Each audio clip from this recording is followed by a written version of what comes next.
ETF index mutual funds నేర్చుకుని stock మార్కెట్లో రాణించాలనుకుంటున్నారా? వెంటనే ఈ నెంబర్కి కాల్ చేయండి.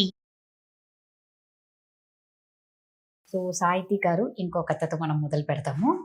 మామూలుగా ఎవరో ఏదో అనుకుంటారు, ఎవరో మనం జడ్జ్ చేస్తారో అనుకుంటూనే ఫస్ట్ మనల్ని మనమే ఎక్కువ అనుకుంటూ ఉంటాం. అక్కడ ఇలా పోతే ఏమనుకుంటారు, ఈ డ్రెస్ వేసుకుంటే ఏమనుకుంటారు, అసలు నేను చెప్పగలనా లేదా, అందరికన్నా జడ్జి ఎవరికి వాళ్ళే చేసుకుంటూ ఉంటాం.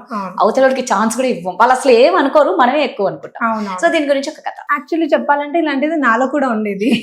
స్టార్టింగ్ లో అంటే నేను కూడా భయపడుతూ ఉండేదాన్ని. మాట్లాడగలనా, చేయగలనా, కొంచెం స్టేజ్ ఫియర్ అలాంటివి ఉండేవి. బట్ వీటి గురించి రీసెర్చ్ చేస్తూ అసలు ఏంటిది అని మామూలుగా మనకు తెలుసుకోవడానికి అది ఇది చూసినప్పుడే ఒక ఎక్స్పెరిమెంట్ గురించి తెలుసుకున్నాను. అది 1980లో రాబర్ట్ క్లార్క్ అనే ఒక ఆయన ఒక ఎక్స్పెరిమెంట్ చేశారు ఇలాంటి విషయం గురించి. వాళ్ళు సైకాలజిస్ట్, వాళ్ళ టీం అందరూ కలిపి ఒక ఎక్స్పెరిమెంట్ చేద్దామని డిసైడ్ అయ్యి 2 గ్రూప్స్ ఆఫ్ పీపుల్ ని పిలిచారు వాళ్ళ ల్యాబ్ కి. పిలిచిన తర్వాత ఈ 2 గ్రూప్ ఆఫ్ పీపుల్లో ఈ జనాలలో ఒక 15-20 మందిని పెట్టారనమాట. అయితే వాళ్ళకి ఎక్స్పెరిమెంట్ ఎక్స్ప్లెయిన్ చేయకుండా మీరు అసలు ఎందుకు వచ్చారు అనేది మాత్రమే చెప్పారు. అయితే వాళ్ళకి ఏం చెప్పారంటే, ఇప్పుడు మీరు ఏం చేయాలంటే మీలో ఈ 2 గ్రూపుల్లో ఒక గ్రూప్ లో ఉన్న జనాలందరి మొహం మీద ఒక మరక గీస్తాం, స్కార్ లాగా. అంటే చాలా రియలిస్టిక్ గా కనిపించే స్కార్. అంటే మనకి చూస్తే మనకి అమ్మో ఏంటిది ఇలా భయంకరంగా ఉంది అనిపించేలాగా. ఇప్పుడు మనం చిన్న దెబ్బ తగిలితే మొహం మీద, మెయిన్ గా అమ్మాయిలు, మనం అయితే పింపుల్ వచ్చినా కూడా ఫీల్ అయిపోతాం, చాలా బాధ వచ్చేస్తుంది. సో అలాంటిది వాళ్ళందరి మొహం మీద ఒక భయంకరమైన స్కార్ గీస్తారు ఒక గ్రూప్ ఆఫ్ పీపుల్. ఇంకొక జనాల మీద ఏమీ ఉండదు, వాళ్ళు న్యాచురల్ గా ఎలా ఉన్నారో అలాగే ఉంటారు. ఈ స్కార్ ఒక చాలా ప్రొఫెషనల్ మేకప్ ఆర్టిస్ట్ పెద్ద వాళ్ళని పిలిపించి రియలిస్టిక్ గా కనిపించేలాగా వాళ్ళ మొహం మీద గీస్తారు. గీయించిన తర్వాత అందరికి అద్దాలు ఇచ్చి, హ్యాండ్ మిరర్స్ ఇచ్చి చూపిస్తారు. వాళ్ళ మొహం వాళ్ళే చూసుకుని భయపడిపోతారు. అమ్మో ఏంటిది ఇలా ఉంది, అమ్మో ఇప్పుడు ఇలా నేను ఎలా చూపించుకోగలను అందరికీ అని పాపం బెదిరిపోతారు. బెదిరిపోయిన తర్వాత వాళ్ళందరినీ కూర్చోబెట్టి వాళ్ళకి ఎక్స్ప్లెయిన్ చేస్తారు. ఇప్పుడు మీ అందరినీ ఒక్కొక్కరుగా ఒక్కొక్క ప్లేస్ లో వదిలేస్తాం, మీరు ఒక 1 hour అక్కడ అంతా తిరిగేసి మళ్ళీ ఇక్కడికి రండి అని చెప్తారు. చెప్తే వాళ్ళు సరే, ఇంకా వాళ్ళు ఏం క్వశ్చన్స్ అడగకుండా సరే ఎందుకు చెప్పారో అని చెప్పి ఒప్పుకుంటారు. ఒప్పుకున్నాక వాళ్ళ సైకాలజిస్ట్ టీం వాళ్ళు వాళ్ళ క్యాబ్స్ లో ఒక్కొక్కరిని ఒక్కొక్క ప్లేస్ కి తీసుకువెళ్ళి అక్కడ వదిలేస్తారు. వదిలేసి 1 hour అందరినీ వదిలేస్తారు. వదిలేసాక వాళ్ళందరూ రోడ్డు మీద ఒక గంట తిరుగుతూ ఉంటారు. వాళ్ళ మనసులో ఏం ఆలోచనలు ఉండవు కొంతమందికి. అయితే సరే అని తిరుగుతూ ఉంటారు. తిరుగుతూ ఉన్న తర్వాత గంటకి మళ్ళీ వెనక్కి ల్యాబ్కి వస్తారు. వచ్చిన తర్వాత ఒక్కొక్కరిగా ఆ సైకాలజిస్ట్ ని అందరినీ పిలిచి, మీరు తిరిగినంతసేపు మీ మనసులో ఏం నడిచింది, మీకు ఏమనిపించింది అని అడుగుతారు. అడిగేసరికి ఎవరికైతే మొహం మీద మచ్చలు లేవో వాళ్ళందరూ మామూలుగానే ఉంది, మేము రోజు ఆఫీస్కి వెళ్ళినా, స్కూల్కి వెళ్ళినా, ఎక్కడికి వెళ్ళినా ఎలా ఉంటుందో అలాగే ఉంది, ఎవరిని పెద్దగా పట్టించుకోలేదు, మా దారిన మేము వెళ్ళాము, మా దారిన మేము వచ్చాము అని చెప్తారు. చెప్పేసరికి సరే అని ఆ మచ్చలేని గ్రూప్ లో అందరూ ఇలాగే చెప్తారు విచిత్రంగా. అందరూ మాకు మామూలుగానే, మాకేం తేడా కనిపించలేదు. ఇక ఇప్పుడు మచ్చున్న గ్రూప్ లో ఒకరి తర్వాత ఒకరిని పిలుస్తారు. ఒకరి తర్వాత ఒకరు ఒక్కొక్కరిగా ఒక్కొక్కటి ఎక్స్ప్లెయిన్ చేస్తారు. ఒకరేమో అందరూ మమ్మల్ని విచిత్రంగా చూసారని, ఒకరేమో ఏంటి ఇది అసహ్యంగా చూసారని, ఒకరేమో మమ్మల్ని చూసుకుని నవ్వుకుంటున్నారని, కొందరేమో నాకు 2-3 ఫోటోలు కూడా తీసుకున్నారు నా మొహం చూసి అని ఎగ్జాజరేట్ చేసి చెప్తారు. చెప్పేసరికి ఆ సైకాలజిస్ట్ అదంతా నోట్ చేసుకుంటారు. ఇక్కడ ట్విస్ట్ ఏంటంటే, ఈ మచ్చ ఉన్న వాళ్ళు ఎవరైతే ఉన్నారో వాళ్ళందరినీ పంపించే ముందే ఒక్కొక్కరిగా టచ్అప్ చేస్తున్నామని చెప్పి ఆ మచ్చ మొత్తం తుడిచేస్తారు. ఓకే. అయితే ఆ మచ్చ అసలు వాళ్ళ మొహం మీద లేదు.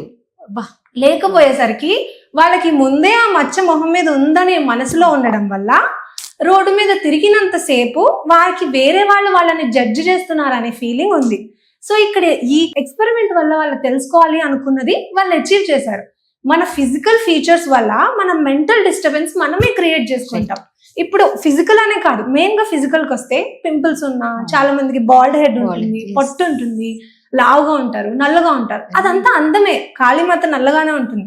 కానీ చాలా మంది ఆ ఇన్సెక్యూరిటీస్ వల్ల రోడ్ మీదకి వెళ్ళినప్పుడు అమ్మో వీళ్ళు నన్ను ఒక్కసారి ఎవరైనా అలా చూస్తుంటే ఏంటి నేను నల్లగా ఉన్నాను చూస్తున్నారా, నేను పొట్టిగా ఉన్నానని చూస్తున్నారా అనుకుంటే, కానీ అది నిజం కాదు, అది నీలో ఉంది. నువ్వు నలుపున్నా, పొట్టిగా ఉన్నా, పొడుగ్గా ఉన్నా, కాన్ఫిడెంట్ గా నడుచుకుంటూ వెళ్తే నీకు అసలు జనాలు కనిపించరు. అది ఈ ఎక్స్పెరిమెంట్ లో వాళ్ళు ప్రూవ్ చేయాలనుకుంటారు. ఆ స్కార్ లేదని లేని వాళ్ళందరికీ చెప్పిన తర్వాత వాళ్ళకి అర్థమవుతుంది, ఏంటి అసలు నేను జనాలతో ఫైట్ చేస్తున్నాను అనుకునే ఆ ఫైట్ నేను నాతోనే చేసుకుంటున్నాను, అంటే నాలోనే ఉంది ఆ ప్రాబ్లం అని వాళ్ళకి అర్థమవుతుంది. ఆ సైకాలజిస్ట్ కూడా అప్పుడు రియలైజ్ అవుతారు, ఓకే మేము అనుకున్న ఎక్స్పెరిమెంట్ వర్కౌట్ అయింది. చాలా మంది ఇలాగే ఫిజికల్ అని కాదు, ఇప్పుడు మెంటలీ కూడా మనం చాలాసార్లు నేను మాట్లాడలేనేమో, నేను చేయలేనేమో, నా వల్ల అవ్వదేమో అనుకుంటాం. కానీ అది కాదు. అక్కడికి వెళ్ళక వాళ్ళని సరిగ్గా చూస్తారా, వాళ్ళ నాతో బాగుంటారా అని మనం ముందే అనుకుంటాం. కానీ అక్కడికి వెళ్ళిన వాళ్ళు చాలా బాగుంటారు. కానీ మనం అలా అనుకోవడం వల్ల వాళ్ళు ఎలా ఉన్నా మనకి ఏంటి వీళ్ళు ఎలా మాట్లాడుతున్నారా అని అనిపిస్తుంది. అది కేవలం మనం అనుకోవడం వల్లే, అది ఎదుటి వాళ్ళ వల్ల కాదు. అది ఈ ఎక్స్పెరిమెంట్ లో వాళ్ళు ప్రూవ్ చేయాలనుకుంటారు.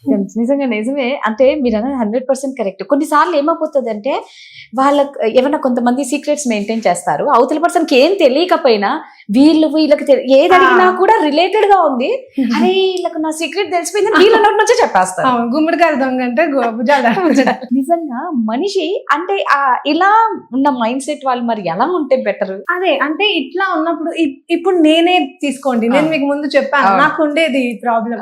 అంటే నేను ముందే అజ్యూమ్ చేసుకునేదాన్ని, అక్కడికి వెళ్ళాక నన్ను ఎలా రిసీవ్ చేసుకుంటారు, అసలు చేయడం అవసరమా, నాకు స్టార్టింగ్ ప్రాబ్లం ఉండేది ఎందుకు అని.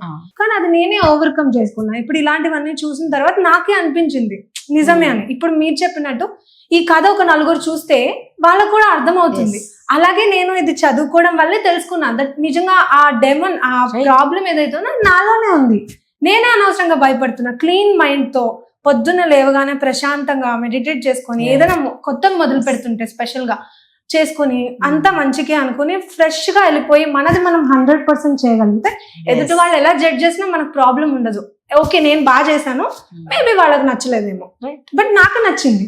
అది మనలో ఉండాలండి. ఇప్పుడున్న దాంట్లో మనం ఎవరిని మన మీద మనకే నమ్మకం లేకుండా పోతుంది. అవును, ఉంటే ఓవర్ కాన్ఫిడెన్స్ ఇంకా ఓ రేంజ్ లో ఉంటది, లేకపోతే ఇంకా అస్సలు ఉండదు. అవును నిజం. దానివల్లే ప్రాబ్లమ్స్ వస్తున్నాయి. మన మీద మనకు ఆ నమ్మకం, ఆ కాన్ఫిడెన్స్ ఉండగలిగితే మనం ఇంకా ఎదుటి వాళ్ళ గురించి వాళ్ళు చెప్పిన ఒపీనియన్ ప్రశాంతంగా తీసుకోవచ్చు. కానీ దాని మీద మనం డిప్రెస్ అయిపోకూడదు. ఇప్పుడు చాలా మంది ఆ డిప్రెషన్ అది అదంతా ఇలాంటి వాటి వల్లే. సో మనకు మనం ప్రయారిటీ ఇచ్చుకోవాలి అనేది ఇది ఈ కథ ద్వారా. బాగుంది కదా. Thank you Sahiti. Thank you.